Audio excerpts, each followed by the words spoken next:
অভিযানের বিষয়টা ছিল তৃতীয় বিভাগে বাছাই প্রক্রিয়াতে পাশাপাশি গঠনতন্ত্র এবং অন্যান্য আর্থিক অথবা বিভিন্ন দুর্নীতি অনিয়মের বিষয়ে এটা সার্বিক অভিযোগ নিয়ে আমরা আসছি। অভিযোগ ছিল, সেই অভিযোগের আলোকে আমরা এখান থেকে রেকর্ডপত্র সংগ্রহ করেছি। আমরা সকাল থেকে এই পর্যন্ত বিভিন্ন রেকর্ডপত্র পর্যালোচনা করলাম, বিভিন্ন ব্যক্তি সংশ্লিষ্ট যারা আছেন তাদের সবার সাথে কথা বললাম। কথা বলে এই আমরা মাত্র অভিযান এখনো আমরা শেষ করতে পারিনি, আমাদের কিছু কাজ এখনো বাকি আছে। কিছু রেকর্ডপত্র পর্যালোচনা করবো, সংগ্রহ করবো কিছু। কোনো অসঙ্গতি কোনো পেয়েছেন নাকি? অসঙ্গতি, হ্যাঁ, তৃতীয় থার্ড ডিভিশন যে কোয়ালিফাইং সেই প্রক্রিয়াটা একটা সময় ছিল যেটা এন্ট্রিটা খুব সহজ ছিল, ইজি অ্যাক্সেস। সেই সময় প্লাস 60 or 70 এরকম একটা টিম অংশগ্রহণ করতে পারতো, কিন্তু পরবর্তীতে দেখা যায় 2022-এর পর থেকে কিছু বার ক্রিয়েট করা হয়, এটা রেস্ট্রিকশন চলে আসে, সেখানে 2-3টার বেশি টিম পার্টিসিপেশন করতে পারে না। সেক্ষেত্রে এটা লেস কম্পিটিটিভ হয়ে যাচ্ছে, প্লাস আমাদের যে ন্যাশনাল টিমের জন্য ভালো প্লেয়ার তৈরির যে পাইপলাইনটা সেটা খুবই সীমিত হয়েছিল। সেই ব্যাপারটাই আমরা বড় করে ফোকাস করেছি এবং আমরা দেখেছি যে এখানে এমন কিছু রেস্ট্রিকশন বা শর্তাদি দেওয়া হয় যে শর্তাদিটা আমাদের দেশের যে যারা ক্রিকেট ক্লাবগুলো আছেন, যারা হয়তো বা আমাদের দেশের যে ইকোনমিক কন্ডিশন আছে সেখানে আমরা যে প্লেয়ারগুলো তৈরি করতে বা তাদেরকে যে সহায়তা করতে, অনেক ক্ষেত্রে আমরা দেখি বিভিন্ন প্রত্যন্ত অঞ্চল থেকে আমাদের খুব ভালো মানের প্লেয়ার উঠে আসছে, কিন্তু সেই পদগুলোকে রুদ্ধ করা হয়েছে। আমাদের কাছে এটা প্রথম মনে হচ্ছে। অন্যান্য দিকের অবস্থাটা আপনারা কি পেলেন সেটা কি একটু বলা যাবে? যে এর আগে আপনারা এসেছিলেন, এবারও আসলেন, ফিনান্সিয়ালি কোনো? আচ্ছা, এর আগের যে বিষয়টা ছিল সেই অভিযোগটা আরেকটা টিম হ্যান্ডেল করছে, তাদের যে রিপোর্টিংটা তো সেটা আমি জানতে পারি না। আজকে আমার যে রিপোর্টিংটা ছিল এটা থার্ড ডিভিশন কোয়ালিফাইং এর ইস্যুটা কতটুকু স্পষ্ট বা স্বচ্ছ কিনা, যৌক্তিকতা কতটুকু বা এর বৈধতা কেমন, এই ব্যাপারগুলো আমরা বাছাই প্রক্রিয়াতে অনিয়ম ছিল কিনা সেটা দেখলাম। পাশাপাশি বিসিবি যে গঠিত হয়েছে এটা একটা গঠনতন্ত্রের আলোকে পরিচালিত হচ্ছে, সেই গঠনতন্ত্রটাকে কতটুকু বৈধ বা কতটুকু সিদ্ধ সেই ব্যাপারটা আমরা আজকে পর্যালোচনা করেছি। আমাদের কাছে অভিযোগ ছিল যে গঠনতন্ত্রে কিছু অ্যানোমালিজ আছে, আমরা সেই ব্যাপারটা দেখেছি। এখানে গঠনতন্ত্র নিয়ে যে কোয়েশ্চেনগুলো উঠেছিল সেক্ষেত্রে আদালতের একটা রায় ছিল, সেই জাজমেন্ট অনুযায়ী পরবর্তী গঠনতন্ত্র সংশোধিত হয়ে বর্তমানে সেটার আলোকে পরিচালিত হচ্ছে।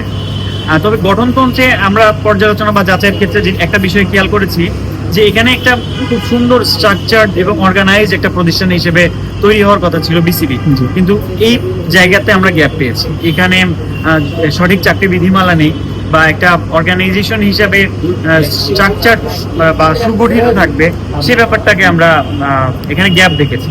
তো আমরা এই বিষয়টা আরো পর্যালোচনা করতে চাই, আমরা দেখতে চাই যে আদতে ব্যাপারটা কেমন এখানে, বা উদ্যোগ গ্রহণ করা হয়েছিল কিনা, বা এখানে ভবিষ্যতে কি কর্ম পরিকল্পনা আছে, বিগত সময়ে কেন এটা তৈরি করা হয়নি, সেই বিষয়গুলো আমরা যাচাই করব।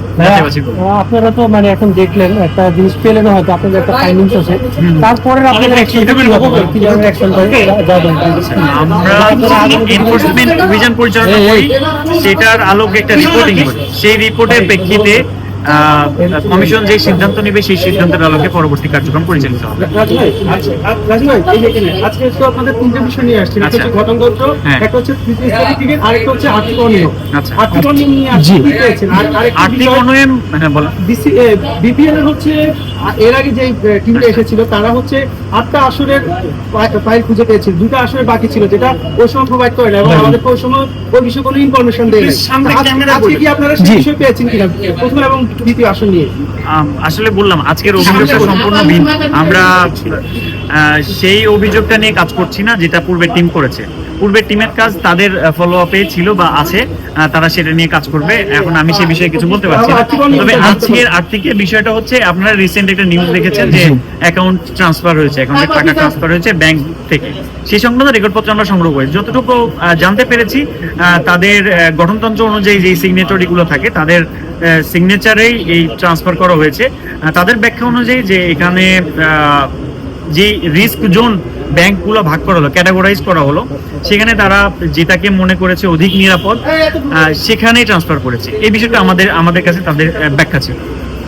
আমরা এই বিষয়ে রেকর্ডপত্রগুলো আরো সংগ্রহ করেছি এবং আমরা প্রেসিডেন্টের সাথে কথা বলবো, সেই রেকর্ড পত্রগুলো আমরা আরো যাচাই বাছাই করে আমাদের রিপোর্ট দাখিল করব। ঘটনাগুলোকে কি ওই যে ব্যাংকে বিভিন্ন ব্যাংকে যে ট্রান্সফার করা হয় সেটা করা যায়? বেসিক ঘটনাগুলো কি এটা আছে? আচ্ছা, তাদের গঠনতন্ত্রে এটা উল্লেখ আছে, তাদের আর্থিক হিসাব পরিচালনার জন্য যারা অথরাইজড তারা এই হিসাব পরিচালনা করতে পারে। এখন এই সময়টাতে যে কাজটা করা হয়েছে তাদের ব্যাখ্যাটা তো আমরা পেয়েছি। এখন এইটা যাচাই করতে আমাকে রেকর্ড পত্র দেখতে হবে, রেকর্ড পত্রের বাইরে আমি আসলে কথা বলতে পারি না। আচ্ছা, আমরা রেকর্ড পত্র সংগ্রহ করেছি, যেটা আমরা যাচাই করে আর বলতে পারবো। যে রিপোর্টটা হয়েছে এবং রিপোর্টটা আমরা দেখেছি, অগস্ট মাসে 21 তারিখে ফারুক আহমেদ দায়িত্ব নিল। 21 তারিখ থেকে 30 তারিখের মধ্যে মোটামুটি একটা 50 কোটির উপরে ট্রান্সফার হলো। তখন পর্যন্ত সিগনেটরি নির্ধারিত না, কিন্তু আচ্ছা দায়িত্ব নিয়ে প্রেসিডেন্ট, তখন কিন্তু ক্রিকেট বোর্ড অফ ডিরেক্টরস আছে, যেহেতু উনি প্রেসিডেন্ট, তার মানে একটা বোর্ড অফ ডিরেক্টরস এর প্রেসিডেন্ট উনি। বোর্ড মিটিংও হয়েছে, বোর্ড মিটিং এ এই ব্যাপারটা এই রিপোর্ট হওয়ার আগ পর্যন্ত গত মাস পর্যন্ত কোথাও আলোচনা করা হলো না। পোস্ট ফ্যাক্টর অ্যাপ্রুভাল করা হলো 250 কোটি টাকা উত্তোলন, 238 কোটি টাকা ট্রান্সফার করা, অধিক নিরাপদ ব্যাংকের দিক অথবা ঝুঁকিপূর্ণ ব্যাংকের দিক। এই প্রসেসটাকে আপনি তো আমাদের গর্ব, দুর্নীতি দমন কমিশনে আপনি একটা বড় জায়গায় রয়েছেন, আচ্ছা এই প্রসেসটাকে কি নিয়মসিদ্ধ ভাই আপনি মনে করেন কিনা? নাম্বার 1। আচ্ছা, ঠিক আছে, এই প্রশ্নের ব্যাপারটা বলি। আর্থিক যে লেনদেনটা সেটা একটা কর্তৃপক্ষ থাকবে, তাদের কনসার্নে থাকবে এবং যথাযথ প্রক্রিয়া সেটা ট্রান্সফার করতে হবে। আর্থিক অনিয়মের ব্যাপারটা কখন সংঘটিত হয়ে থাকে, কিভাবে সংঘটিত হয় সেটা যাচাই করতে আমরা রেকর্ডপত্র ছাড়া কিছু বলতে পারি না। এখন প্রতিটা ডকুমেন্ট যেভাবে ট্রান্সফার করেছে তারা অর্থ, সেখানে সিগনেটরি কারা ছিলেন, তাদের গঠনতন্ত্রে আসলে এই দায়িত্বটা বা এই অথরাইজেশনটা কার উপরে বর্তায়, সেই ব্যাপারগুলো আমাকে যাচাই করতে হবে। তারা যে দাবি করছেন যে সঠিক ব্যাংকিং চ্যানেলে তারা রেখেছেন বা নিরাপদ জায়গায়, সেফ জোন যেটাকে বলি, যে ব্যাংকিং, যে আমাদের যে ব্যাংক তিনটা ক্যাটাগরি যে নিয়ে আসছে, সেটা হয়েছে কি না আদতে, তাদের দাবিটা কতটুকু যৌক্তিক, আমার সেটা পর্যালোচনা করতে হবে। আরেকটা ব্যাপার ভাইয়া, যে সরকারি বা স্বায়ত্তশাসিত প্রতিষ্ঠানে আমরা যে সিস্টেমটা বুঝি যে অর্থটা ডিপোজিট থাকবে সেটা 50-50 থাকবে, বেসরকারি ব্যাংক সরকারি। বাংলাদেশ ক্রিকেট বোর্ড সেখান থেকে জনতা ব্যাংকের টাকা সরিয়ে হচ্ছে মধুমতি ব্যাংকে, ফজলুল তাপসের ব্যাংকে রেখেছে। আচ্ছা, তো সরকারি ব্যাংকে আপনি 50% রাখছেন না, নিরাপদ করার জন্য আপনি হচ্ছে এমন একটা ব্যাংকে রাখছেন যেই ব্যাংকের মালিকরা হচ্ছে ওই সময়টা পালিয়ে গেছে।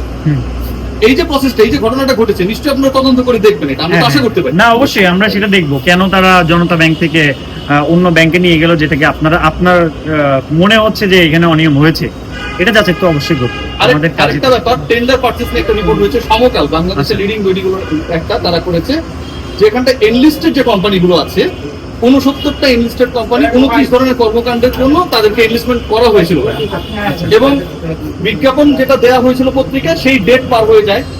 ডেট পার হয়ে যাওয়ার পর যারা এনলিস্টমেন্টে ঢুকেছে তারাই কাজটা পাওয়ার কথা, কিন্তু নভেম্বর ডিসেম্বরে ব্যাক ডেটে পে অর্ডার করে পরবর্তীতে দেখানো হয় যে তারা ওই এনলিস্টেড কোম্পানির মধ্যে ঢুকে গেছে। আমার কাছে রেকর্ডও আছে। এই যে একটা টেন্ডার প্রসেসকে আহ্বান করার পরে টেন্ডারের বাইরের কোম্পানিকে হচ্ছে কাজ দিয়ে দেওয়া, এবং বিপিএল এর থিম সং তৈরি করার মতো গুরুত্বপূর্ণ কাজ তাদেরকে দেওয়া হয়েছে, এটাকে আপনারা কিভাবে দেখছেন? এটা তো অনেক বড় দুর্নীতি। টেন্ডার প্রক্রিয়াতে অনিয়ম করার তো সুযোগ নেই। আপনি যেটা বলছেন, টেন্ডার করতে হলে সেটার একটা প্রক্রিয়া আছে, যথাযথ প্রক্রিয়া অনুসরণ করে টেন্ডার করতে হবে।